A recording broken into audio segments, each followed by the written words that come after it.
Pues este museo nace porque yo vi que en todas las casas empezaban a tirar cosas, ruecas, empezaban a tirarla y a mí me parecía eso un sacrilegio y empecé a recoger cosas y luego me empezaron a dar y al final ya empecé a hilar nunca mejor dicho, a hilar unas cosas con otras, por ejemplo, desde que se esquilaba, desde el esquilo, desde que se esquilaba la oveja, luego el proceso de lavado, de tendido, de cardado, ahí tengo cardas, todo el proceso y empecé a recoger todos los útiles necesarios para todo el proceso hasta pasar la lana ya cardada, hilada y tal, a los tejedores o en este caso a los tejedores. Que aquí también había el gremio, este era el gremio de los pelaires, pero también había tejedores en Villarroya que ya desaparecieron, aún tengo algún mandil y algo con las marcas de los tejedores de Villarroya, sabemos que hay en la Iglesuela y tal eso. Y ese fue el motivo principal, que no se perdiera eso que se había practicado en todas las casas durante el invierno, era una fuente de ingresos como otra cualquiera. Y hubo gente que hasta se hizo rica. He recogido desde toquillas de pelo de cabra, que son muy apreciadas, que se deterioran, esto lo hacían con aguja, pero también hilaban el pelo de cabra como con el mismo proceso que el de la lana. Y esta era un color, esta que lleva la pastora es otro color, son muy apreciadas y valoradas por nosotros.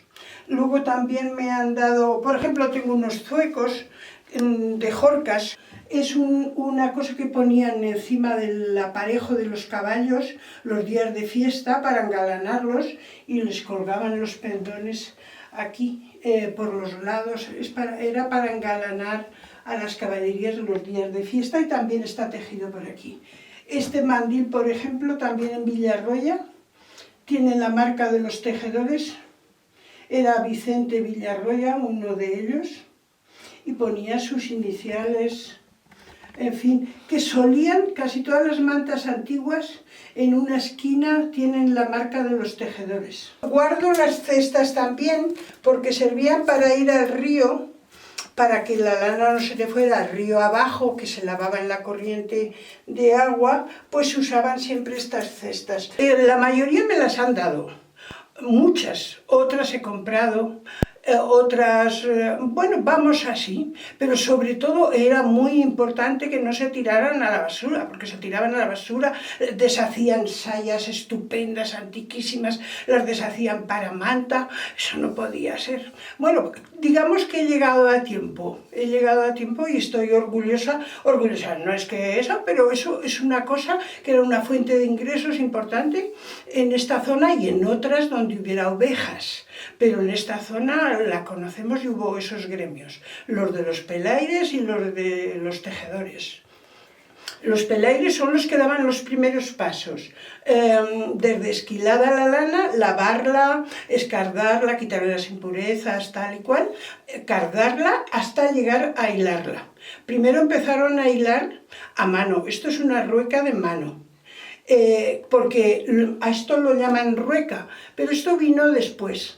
Primero era la rueca manual, que se enrosca el sobre sí mismo, así, bueno, y luego llegó esto que vino importado también de Europa, que ayudó mucho, sobre todo ayudó a torcer el hilo, porque primero se hace un hilo finito, luego se junta con otro, que aquí por ejemplo lo veremos, aquí se juntan dos.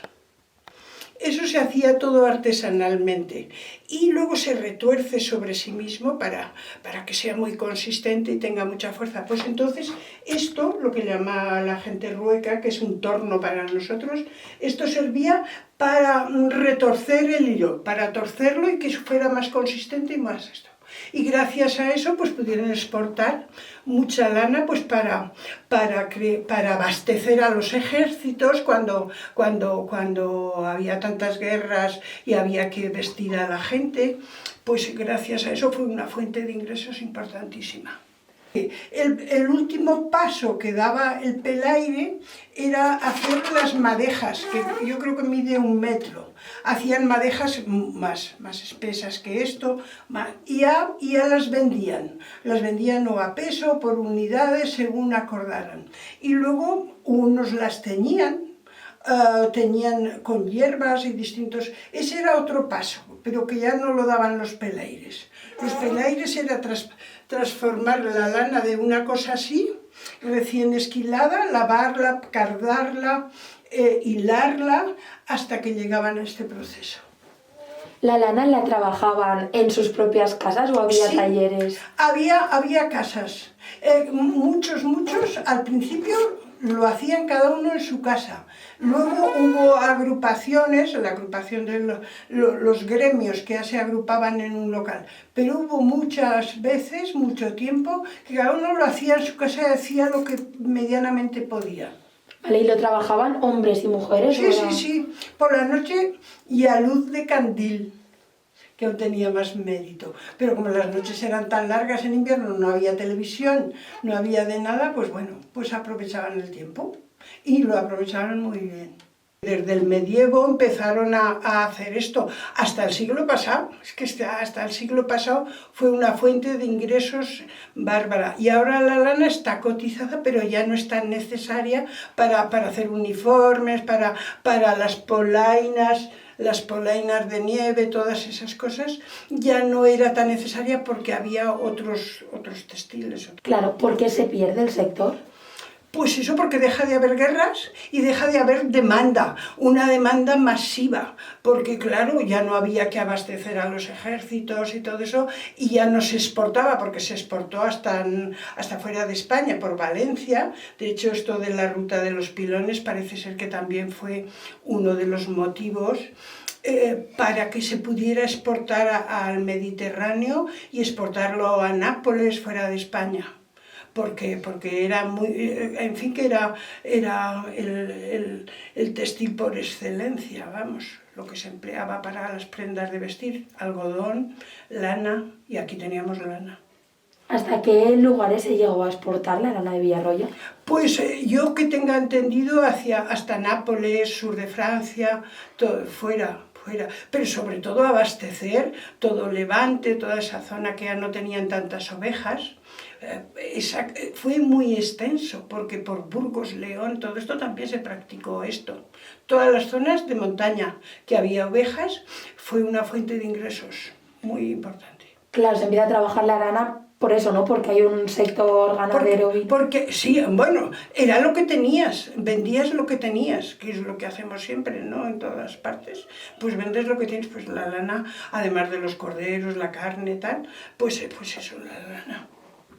En la comarca del Maestrazgo también hubo empresas textiles, ¿no? Como el taller en la Iglesuela de la familia Puig y los sombreros de Tronchón. Esa perdura. De hecho, tengo cosas de la Iglesuela y tengo cosas de Villarroya, de tejedores de Villarroya. Y perdura todavía la de la Iglesuela, que estamos contentísimos, que esto no se vaya a pique, sobre todo que lo podamos contar a los descendientes. Ya no es porque nos vayamos a hacer ricos ni nada, pero porque formó parte de nuestra cultura y de nuestra economía.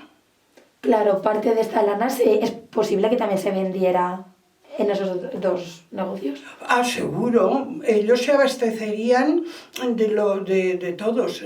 Como aquí estaba el gremio también de tejedores, pues a lo mejor no lo sé, pero eso habría que buscar cuentas, donde vendían, donde no, pero supongo que había mucho mercadeo también.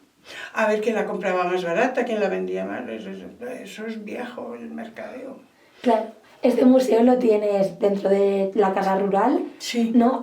Lo expones también a mis clientes fundamentalmente, y luego viene gente de Cedrillas, de Alfambra, de otros sitios, vienen a visitarlo, sobre todo gente ya un poco entrada en años como yo, que les despierta más curiosidad este mundo. He vivido mucho fuera de aquí, fuera de España, en Cataluña, y entonces eso me ha hecho valorar muchísimo más lo que tenemos, que yo cuando lo oía afuera yo pensaba, pero si eso mi madre lo ha hecho toda la vida, en fin, entonces por eso he puesto un poco más de empeño en el tema. Tomas distancia y tienes otra perspectiva de las cosas, eso está clarísimo y eso a mí me fue muy bien, me hizo descubrir muchas cosas.